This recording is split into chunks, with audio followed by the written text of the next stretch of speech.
You know, for half a century, the moon has just been silent, a quiet monument to an age that feels long past.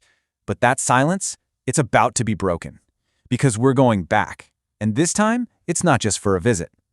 This is the story of the Artemis generation and our plan to return to the moon for good. Think about that. The last human footprints were pressed into the lunar dust way back in 1972. And ever since, that dust has just sat there, undisturbed. It's a silent reminder of what we accomplished. But you know, that long pause has given us a whole new perspective and a really powerful reason to go back. And this slide right here shows you the massive difference in thinking. See, Apollo was all about flags and footprints. Getting there, exploring for a few days, and coming home. Artemis is a completely different ballgame. We're talking about a permanent presence, stays that last for months, maybe even years.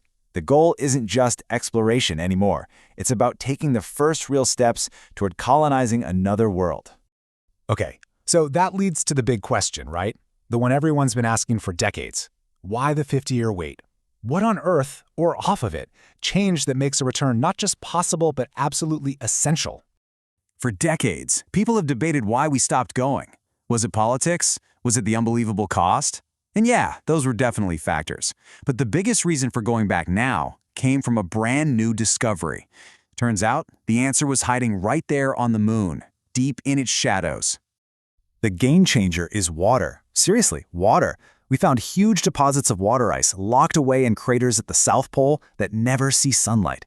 Now, this isn't just for drinking. You can process it to create breathable oxygen, and this is the big one. You can split it into hydrogen and oxygen, the two key ingredients for rocket fuel.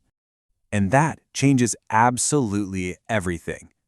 The moon is no longer just a destination. It's a strategic resource. It becomes quite literally the gas station of the solar system. A refueling stop that suddenly makes missions deeper into space, like to Mars, actually affordable and logistically possible for the very first time.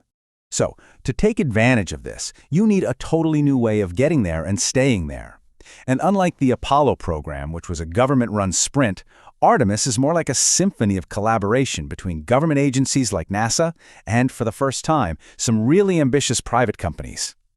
The whole mission pretty much works like a relay race. First up, you've got NASA's SLS rocket, the most powerful one we've ever built, which gives the whole thing its initial massive push. Then, the Orion capsule takes over, carrying the crew safely all the way to lunar orbit. And for that final leg, the touchdown, they transfer to a dedicated lander, SpaceX's Starship, which is already waiting for them in orbit.